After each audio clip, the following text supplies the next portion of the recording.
Հայաստանի Հանրապետության կրթության, գիտության, մշակույթի և սպորտի նախարարությունը և երեխաների հատուկ ստեղծագործական կենտրոն ՊՕԱԿ-ը ներկայացնում են։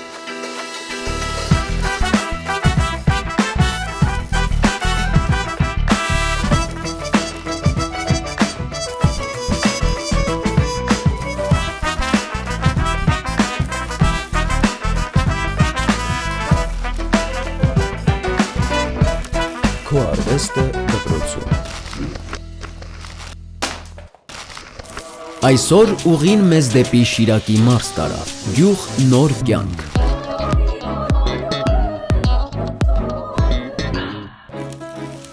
Օրվա հյուրը բազմադիսցիպլինար արվեստագետ Ռուզան Պետրոսյանն է։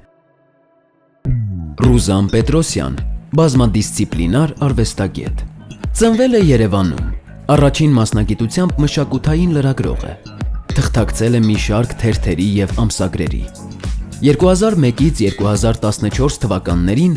աշխատել է Արձագանք ռադիոկայանում որպես հաղորդավար։ Վարել է ինչպես ռադիոկայանի մշտական ամենօրյա ուղիղ եթերային երաժշտական հաղորդումները, այնպես էլ իր հեղինակային «Ներսը և դուրսը», «Ինչու», «Հաճելի զրույց», «Ռադիովիզիտ», «Ֆրանկոհիթ» ծրագրերը։ Վերջինս իրականացվել է Հայաստանում ֆրանսիական դեսպանատան հետ համագործակցությամբ։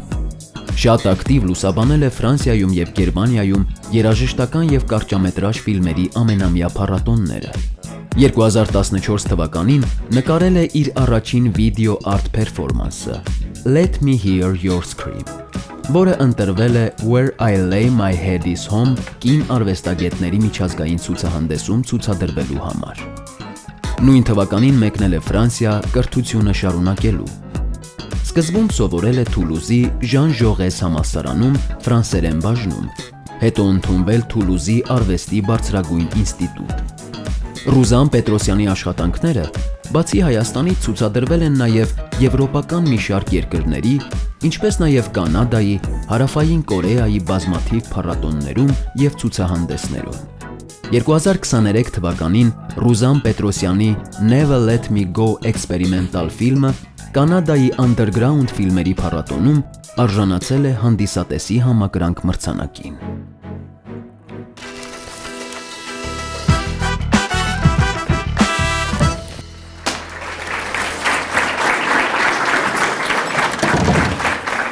Ձեզ, ողջույն բոլորին, շնորհակալ եմ, որ եկել եք։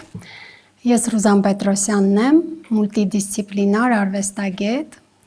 Նախքան արվեստում հայտնվելը ես աշխատել եմ ռադիոյում։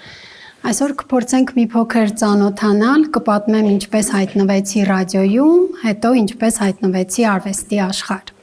Երբ ես ձեր տարիքին էի, մեր ժամանակ յուրաքանչյուր պատից արգղիկ էր կախված, եւ ես երազում էի այդ արգղիկում հայտնվել։ Հիմա կասեք ինչ արգղիկ, դա ռադիոընդունիչն էր։ Եվ ամեն առավոտյան ես լսում էի ռադիոյով հեռարձակվող հաղորդումներ եւ երազում էի, որ ես նույնպես հայտնվեմ այդ արգղիկի մեջ եւ թաքուն նամակ գրեցի, ուղարկեցի մանկապատանեկան հաղորդաշարին եւ 2 շաբաթ հետո իմ նամակի պատասխանը ստացա եւ ինձ հրավիրեցին ռադիոկայան, որպեսզի մոտիկից ծանոթանան ինձ հետ։ Եվ ասեցին, որ դու կարող ես լինել մեր պատանի հաղորդավարը եւ թղթակիցը։ Այդպես ես դարձա եւ ամեն առավոտ լսում էի իմ ձայնը ռադիոյից եւ շատ ուրախանում, ոգեվորվում էի, որովհետեւ երազանքս կատարվեց։ Այդպես արդեն ինձ համար ընտրությունը վերջնական էր, որ ես ընտրելու եմ լրագրությունը, ռադիոաշխարհը եւ մասնագիտացա 2001 թվականից աշխատեցի Արձագանք ռադիոկայանում որպես ռադիոհաղորդավար եւ բազմաթիվ հաղորդումների հեղինակ, մինչև 2014 թվականը 13 տարի աշխատել եմ ռադիոկայանի ուղիղ եթերում։ Եվ հետո, քանի որ ինքս շատ ակտիվ էի, միշտ տեսախցիկը ինձ հետ էր, կամերան ինձ հետ էր, որովհետև թերթերում էլ էի համագործակցում, աշխատում, ես հիշում եմ, երբ ես փոքր էի, մեր ժամանակ կային անալոգ տեսախցիկներ, դա ֆոտոժապավենով արված լուսանկարներն էին, մենք դրանք երևակայում էինք եւ տանում էինք տպագրելու։ Ես շատ էի սիրում լուսանկարվել, Երևի գրեթե բոլոր գումարս ծախսում էի լուսանկարչության վրա, որովհետև ես չէի տեսնում, դուք հիմա ունեք հնարավորություն, չէ՞, տեսնել ձեր լուսանկարը գեղեցիկ չի, ջնջել, իսկ մենք միայն երևակայելուց հետո էինք տեսնում գեղեցիկ է թե չէ, այդպես գրեթե ամբողջ ժապավենը երևի թե փչանում էր, որովհետև երևի ընտրում էի 1-2 լուսանկար։ Ես հիշում եմ, երբ խմբագրությունում էի, աշխատում էի Այսօր ամսագրում, ինձ տվեցին առաջին թվային տեսախցիկը, դա 2000 թվականը կլիներ, պատկերացնում եք իմ ուրախությունը, Օլիմպուս ֆիրմայի Zoom-ով տեսախցիկ էր եւ ինձ ասեցին դու կարող ես այսուհետ լուսանկարել այն մարդկանց, ում հետ դու հանդիպում ես եւ դրսում ինչ տեսնում ես։ Ես սովորեցի ինչպես մտքերս տեղավորել կադրի մեջ, որ เป զի չկտրեմ ինչ որ մի մարդու ականջ լուսանկարում եւ այլն։ Այդպես հպարտորեն այդ Օլիմպուս ֆոտոտեսախցիկը ուսիս գցած քայլում էի փողոցով եւ լուսանկարում։ 2010 թվականին Ֆրանսիայից ես գնեցի ինձ համար Canon տեսախցիկը եւ ես որոշեցի, որ այսուհետ արվեստն է ինձ դուր գալիս, հայտնվելու եմ արվեստում։ Եվ արեցի իմ առաջին վիդեո արտը։ Ի զարմանս ինձ այն ընտրվեց Հայաստանում կազմակերպված մի խմբակային ցուցահանդեսի, որտեղ մասնակցում էին նաև միջազգային արվեստագետներ օտարերկրից։ Բոլորը կայացած արվեստագետներ էին եւ իմ աշխատանքը ընտրվեց, որպեսզի նրանց հետ ցուցադրվի։ Սա ինձ շատ ոգևորեց, որովհետև ես հասկացա, ուրեմն իմ արած աշխատանքը գեղեցիկ է եւ համապատասխանում է արվեստի կանոններին եւ կարող եմ ես շարունակել։ Այդպես որոշեցի գնալ Ֆրանսիա եւ ուսումը շարունակել այնտեղ։ Ես գնացի Ֆրանսիա եւ սովորեցի Թուլուզի Ժան Ժողես համալսարանում, սկզբում կատարելագործելով ֆրանսերենս, որից հետո որոշեցի անպայման ռիսկի դիմել եւ ընդունվել այնտեղ շատ մի բարդ ինստիտուտ, որը կոչվում էր Արվեստի դիզայնի բարձրագույն ինստիտուտ։ Պատկերացնում եք 800 դիմորդից դու պիտի ընտրվեիր 80-ի մեջ եւ ի զարմանս ինձ ես եղա այն հաջողակների շարքը, զբաղեցրեցի նրանց շարքը եւ ընդունվեցի։ Իհարկե ես չավարտեցի, դիպլոմ չունեցա, պատճառներով, չեմ ուզում այդ մասին խոսել, բայց շատ ակտիվորեն ես հայտնվեցի արդեն արվեստում, մասնակցեցի Գեղեցիկ արվեստի ակադեմիայի ամառային դպրոցներին Ավստրիայի, շահեցի գրանտներ, որպեսզի անվճար վիդեո ֆոտոյի դասեր ստանամ, մի խոսքով մասնագիտացա։ Մենք որպես վիդեո արտիստներ երբեմն այդ խնդիրը ունենում ենք, երբ ես իմ ծանոթներին ասում եմ, որ ես վիդեո եմ ներկայացրել այսինչ փառատոն, բոլորին թվում է ինչ-որ գեղարվեստական ֆիլմ։ Վիդեո արտը ֆիլմ չի եւ տարբերվում է ֆիլմից, օրինակ ֆիլմը տևում է 3 ժամ, մի ժամ ու կես, մենք այն դիտում ենք կինոթատրոններում, չէ՞, կա դերասան, սցենար, իսկ վիդեո արտը դա փոքրիկ վիդեոներ են, որտեղ հիմնականում իրականությունն է ցուցադրվում եւ գործի են դրվում տեխնոլոգիան, էֆեկտները, կոնցեպտը եւ դա ցուցադրվում է տարբեր վայրերում, ցուցասրահներում եւ կարող է ցուցադրվել նաեւ գեղանկարչության հետ, քանդակի հետ, իսկ ֆիլմը մենք չենք կարող ցուցադրել, որովհետեւ ֆիլմը դու կինոթատրոնում ես եւ պարտավոր ես դիտել մինչեւ վերջ։ Վիդեո արտը դու կարող ես կանգնել էկրանի առաջ, եթե չհասկացար կամ քեզ դուր չեկավ, ազատ ես, կարող ես կիսատ թողնել եւ անցնել մյուս աշխատանքը դիտելու, որպես ցուցահանդես։ Իհարկե չեմ բացառում, որ վիդեո արտը նույնպես ցուցադրվում է կինոթատրոններում, դա կախված է փառատոնային կոնցեպտից, երբեմն իրար հետևից ցուցադրվում են տարբեր արվեստագետների գործեր։ Վիդեո արտի մեջ տեղակայված են ձայն, տեքստ, երբեմն հիմնականում էֆեկտներ, ձայնային sound art կարելի ասել, այդ ամեն էֆեկտները գործադրելով, կոնցեպտը ավելացնելով արվեստագետը ստանում է մի ասելիք։ Վիդեո արտի հիմնադիրներից է կորեացի, ամերիկացի մի արվեստագետ, ում անվանում են Նամ Յուն Փայք, չգիտեմ կհիշեք անունը թե ոչ, նա շատ հետաքրքիր բան էր ասում, նա ասում էր, որ TV-ն կարող ենք դարձնել արվեստ։ Եվ նա վերցրեց մի ջարդված հեռուստացույց եւ վրան մագնիս դրեց եւ սկսեց պատկերը դեֆորմացվել։ Եվ նա սկսեց այդպես դա դարձնել վիդեո արտաշխատանք եւ իր աշխատանքներում նա հիմնականում տեխնոլոգիաներն է գործի դնում։ Ես անում եմ նաեւ էքսպերիմենտալ ֆիլմ։ Էքսպերիմենտալ ֆիլմը դա փորձարարական ֆիլմեր են, որտեղ մեզ հնարավորություն են տալիս փորձարկել։ Ինչը նաև տարբերվում է նույն ֆիլմից, որովհետև ֆիլմում կա, ինչպես նշեցի, դերասան, սցենար, իսկ էքսպերիմենտալ ֆիլմերում արվեստագետը նաև կարող է ինքը հանդես գալ եւ հիմնականում այդ ամեն ինչը իրականություն է։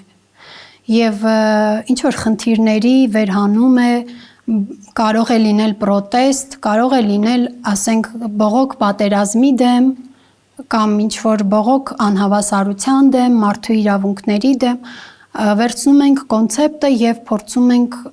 այդ ամենը անել։ Օրինակ, մենք այսօր փոքրիկ վարժություն կանենք միասին, կփորձենք, քանի որ մենք չունենք շատ մեծ պայմաններ, ժամանակը սուղ է եւ հնարավորությունները քիչ են, մենք չենք կարող քիչ ժամանակում անել վիդեոարտ, բայց կփորձենք միասին փոքրիկ վարժությամբ տեղեկանալ։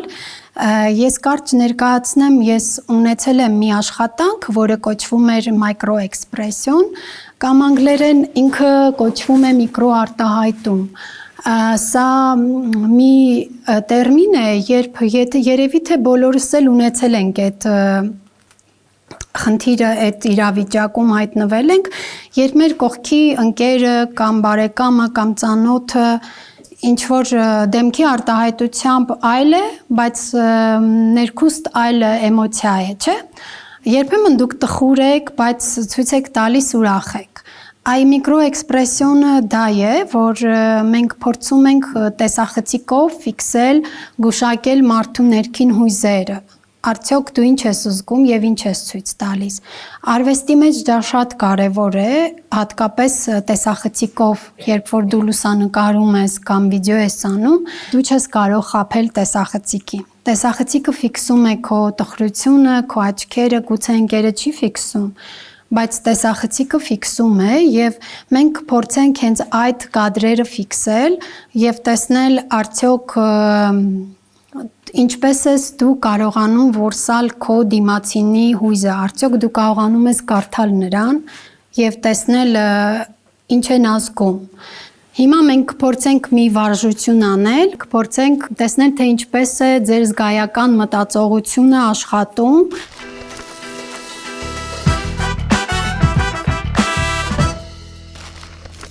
Հիմա ես ձեզ թղթի վրա ցույց եմ տալու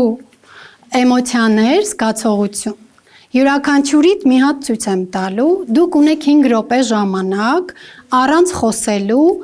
դուք փորձելու եք այդ էմոցիան ցույց տալ ձեր դեմքի արտահայտությամբ։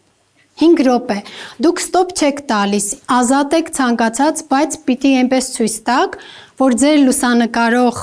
մարդը հասկանա։ Դուք ազատ եք, քանի որ ունեք 5 րոպե ժամանակ, նկարում եք 3 լավ հաջողված լուսանկար այդ էմոցիայից։ Ու դուք պիտի գուշակեք, օրինակի համար, եթե ձեր մոդելը, անվանենք մոդել, պահել է, ասենք, ինչ-որ մի էմոցիա, կլինի, չգիտեմ, երջանկություն։ Դու լուսանկարում ես 3 ֆիքսված կադր, որ կարծում ես սա երջանկություն է։ Հետո պիտի ասես ես նկարել եմ երջանկություն ու փորձում ենք տեսնել ճիշտ ես գուշակել։ Հիմա բոլորը նայում են, դու մտածում ես, միջև վերջացնենք, սա դու ես։ Մտածի, որ ասեմ սկսում ենք, սա դու ես։ Սա դու ես։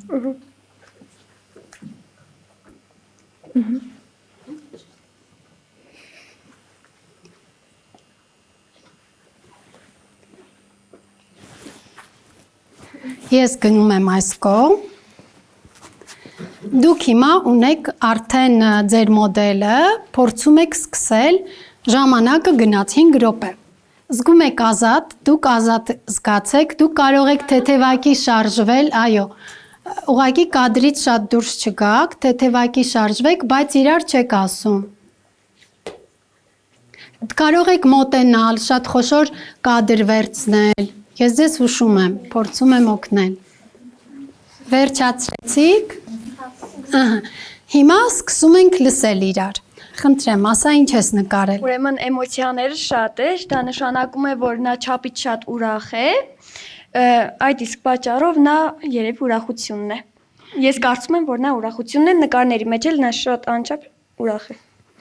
Եվ ինչ ես դու ֆիքսել նկարների մեջ, օրինակ ինչն է գրավել։ Միշտ ճպտում է, ուրախ է, հանգիստ է։ Նկարների մեջ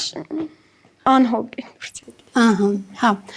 Իսկ վիդեո արել ես։ Չէ, վիդեո չեմ արել։ Հա։ Լավ, քեզ համարենք դու լուսանկարությունն ես ընտրել։ Օրինակ նայ, ես մի քանի անգամ օգնեցի, հուշեցի ձեզ, որ խոշոր պլան վերցրեք։ Դու նկարել ես 3-4 նկար, բոլորը նույնն են։ Որպես, ասենք, փոքրիկ խորհուրդ, ես եթե քո տեղը լինեի, ես այս նկարը, առաջին նկարը, որը արել ես, ցավոք չեն տեսնում մարդիկ, բայց կլինի քեզ համար որպես աշխատանք, մի հատ էլ այսպես խոշոր պլանով, որովհետև ուրախությունը մեզ համար նաև դեմքի տես ինչ սիրուն է այսպես։ Մի հատ էլ խոշոր պլանով սա, բայց դու ճիշտ կուշակեցիր։ Ես հիմա ուզում եմ քեզ հարցնել, ինչ էիր ցույց տալիս, ուրախությունը ինչ ձևով է քեզ համար արտահայտվում։ Դե ես ցույց էի տալիս ամեն շատը ժպիտ, որովհետև ժպիտը հենց կարծես թե ուրախության խորհրդանիշն է։ Ինչ ես ցույց տվել։ Ես ցույց եմ տվել բարկությունը, նա անում է շատ անկանոն, բարկացած շարժումներ ու նրա ներսում կարծես ինչ-որ բան խառնվում էր ու այդ պատճառով նա բարկությունն է ցույց տալիս։ Ու արել եմ ֆոտոներ, տեսահոլովակներ չկան։ Շատ ճիշտ ֆիքսել ես, օրինակ նայի, շատ լավ կադրեր ես դու ֆիքսել։ Կրկին մի քիչ խոշոր, եթե բարկության մեջ նաև աչքերն են, չէ, մտնում կամ դեմքի արտահայտությունը։ Օրինակ, եթե քո թեման լինի ներկայացնել ինչ-որ վիդեո, սա փոքրիկ օգնություն կլինի, մենք կարող ենք վերցնել աչքերի հատվածը, բերանի հատվածը, կողքից ինչ-որ առանձին բաներ չվերցնել։ Սա շատ գեղեցիկ էր նույնպես, դու էլ ես կարողացել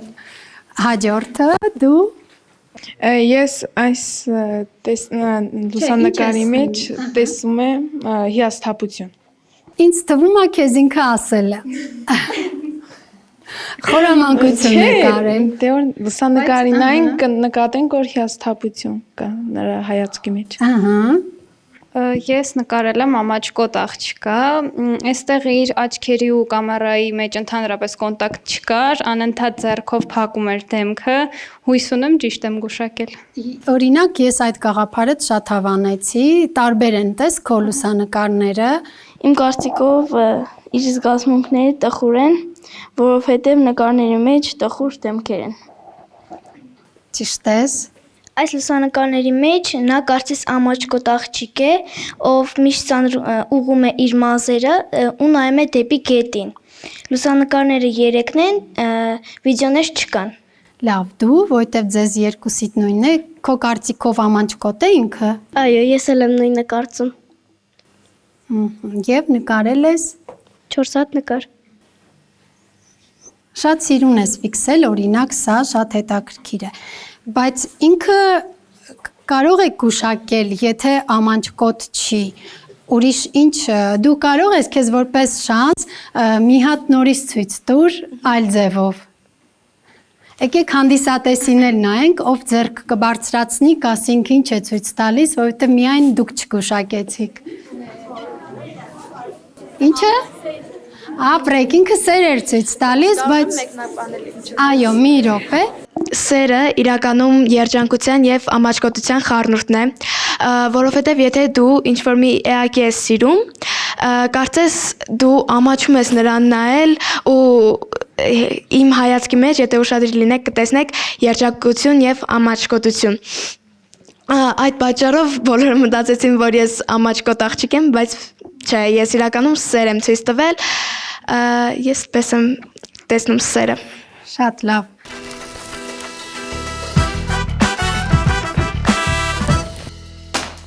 Ինչու թակուն գրեցիք նամակը եւ ձեր ծնողները երբ լսեցին ռադիոյով ձեր ձայնը շատ զարմացան եւ ինչ արձագանք ունեցան։ Թաքուն գրեցի, որովհետև չէի մտածում կպատասխանեն, ուզում էի դա անակնկալ լիներ, որովհետև դա միայն իմ երազանքներ, ուզում էի դա լիներ իմ անակնկալը եւ իմ երազանքը։ Երբ լսեցին, ճիշտն ասած, ես քնած էի, ինձ արթնացրեցին, որ քո մասին է, քո նամակն է եւ անակնկալի եկան, հարցրեցին դու նամակ ես գրել եւ վերջում երբ նամակը ավարտվեց ինձ ասեցին մենք քեզ հրավիրում ենք ռադիոկայան մոտիկից ծանոթանալու ես ուղղակի փշաքաղվեցի եւ երջանկությունից թրջկոտեցի ու այդպես իմացան արդեն ծնողներս մի հարց եմ ուզում ուղղել ձեզ այդ երազանքից էլ ուրիշ երազանք ունեք շատ երազանքներ եմ ունեցել բայց անդադ փոխվել են իմ երազանքները Եթե խոսքը մանուկ հասակի մասին է, ինչ եմ երազել, հետո երազում էի, որ լինեմ հաղորդավար, որը կրկին իրականացավ եւ հանդիպեմ շատ հայտնի մարդկանց հետ, ճամփորդեմ, շատ էի երազում Փարիզում հայտնվեմ եւ այդ բոլորը իրականացրեցի, հանդիպեցի հայտնի մարդկանց հետ, ճամփորդեցի եւ հայտնվեցի Փարիզում Ինչու որոշեցիք հենց Փարիզ, այլ ոչ թե օրինակ Գերմանիա, Բերլին, այլ երկրները եւս հնարավորությունների հաստատ վստահ եմ կտային ճամփորդելու, ծանոթանալու, զարգանալու ու ինչու հենց Ֆրանսիա դուք ընտրեցիք։ Քանի որ ես դպրոցում օտար լեզուն ֆրանսերեն եմ անցել, կարելի ասել ֆրանսերենը ֆրանկոֆոնիան ինձ ընտրեց, ոչ թե ես։ Ինքնագիտակցաբար ես դարձա ֆրանսախոս փոքր հասակից, ինչպես դուք ձեր դպրոցում օտար լեզուն երևի եթե անգլերեն է կամ չգիտեմ գերմաներեն, այդ իսկ պատճառով այդ մշակույթը ինձ շատ հոգեհարազատ էր եւ քանի որ ես այսպիսի մի սկզբունք ունեմ եւ շատ եմ սիրում, որ երկիրը որ գնամ, գոնե լեզվին տիրապետեմ, որպեսզի նաեւ մարդկանց հասկանամ եւ կարողանամ ճիշտ բացահայտել Եվ քանի որ ինչպես նշեցի փոքրուց ֆրանսախոս էի, նաև ֆրանսերենին տիրապետում էի, ես որոշեցի հենց ֆրանսերենում շարունակել իմ ուսումը, որովհետև ավելի հեշտ կլիներ եւ այդպես ընտրեցի Ֆրանսիա։ Եթե չլինեիք նա ով հիմա եք, ապա ինչ կլինեիք մասնագիտությամբ կամ որպես մարդ բնույթով։ Ճիշտն ասած շատ եմ այդ մասին մտածել, հաստատ ոչ լրագրություն կընտրեի, ոչ էլ արվեստը չէի ընտրի։ Վերջերս շատ եմ մտածում ճարտարապետ շատ կուզեի դառնալ, թեև արվեստի մեջ է նաև, բայց ես ճարտարապետությունից այդքան կրթություն չունեմ որպես ճարտարապետ, շատ կուզեի ճարտարապետ լինել, բայց գիտեմ շատ դժվար է եւ նաև այսօրվա ժամանակակից մասնագիտություններից ծրագրավորող կուզեի դառնալ։ Ինչ խորհուրդ կտայիք այն մարդկանց, ովքեր կուզեին լինել ձեր ոլորտում, որպես արվեստագետ։ Շատ դժվար է խորհուրդ տալը, խորհուրդ կտայի ընդհանրապես անկեղծ լինել, չնմանակել ինչ-որ մեկին, չանել մի բան անելու համար, ցուցադրելու համար, այլ ամեն ինչ բնականon անել, եթե դա քո ներսից է գալիս, քո ասելիքն է եւ ազատ արտահայտվել եւ միշտ բաց աչքերով լինել, տեսնել տեսանելին, լսել լսելին եւ փորձել միշտ համարձակ ընդլայնել հորիզոնը, եթե հնարավոր է երկրից դուրս գալ, այլ մշակույթներ տեսնել, կրթվել, այդքանը։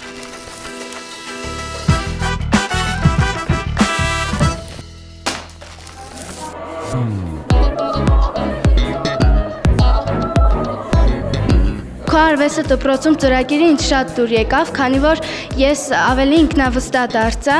եւ ավելի նպատակասլաց։ Այն շատ ուսուցողական է եւ սովորեցնում է հաղթահարել ցանկացած վախ, հասնել քո երազանքների, նպատակներին։ Քո արվեստը դպրոցում ծրագիրը հնարավորություն է տալիս մոտենալ իրենց երազանքին, մոտիվացիայի աղբյուր է։ Ռուզաննա Պետրոսյանը կարողացավ արվեստը այնպես ներկայացնել, որ մի շարք մարդիկ, ովքեր հեռու էին արվեստից, ավելի մոտ կզգան իրենց։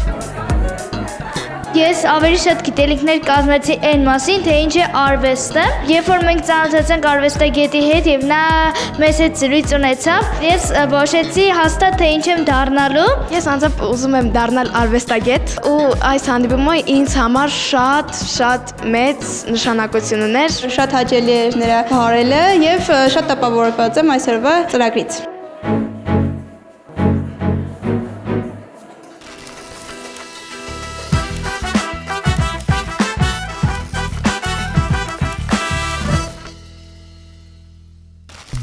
Գույներ, թե սև ու սպիտակ։ Սև ու սպիտակ։ Լուսաբաց, թե մայրամուտ։ Երեկո։ Սուրճ, թե թեյ։ Սուրճ։ Ինքնաբուխություն, թե պլանավորում։ Ինքնաբուխություն։ Աշխատելիս լռություն, թե երաժշտություն։ Երաժշտության մեջ լռություն։ Հայտնիներից ում հետ կցանկանայիք հանդիպել։ Շատ եմ ուզում հանդիպել Կետ Բլանշետին, շատ եմ ուզում հանդիպել Թիլդա Վիստոնին եւ Շարլոտ Գենսբուրգին։ Կուզեի ընկերներս լինեին։ Որ քաղաքում կցանկանայիք ապրել։ Իմ երկիրը Ֆրանսիան է միշտ եղել, դրա համար հավատարիմ լինելով կուզեի Փարիզ կամ Թուլուզ, որտեղ որ ապրել եմ։ Որն է արվեստագետի գերբնական ուժը։ Երևի մարդկանց մտքերը կարդալը, զգալը, երևի։ Որն է ձեր կյանքի կարգախոսը։ Le vouloir c'est pouvoir, ուզենալը կարենալը, դա երկար ժամանակ ինձ համար կարգախոս էր եւ չդավաճանեմ, նորը չհիշեմ, սա։ Եթե կարողանայիք միայն մեկ ուղերձ փոխանցել աշխարհին, որը կլիներ այն։ Միայն խաղաղություն,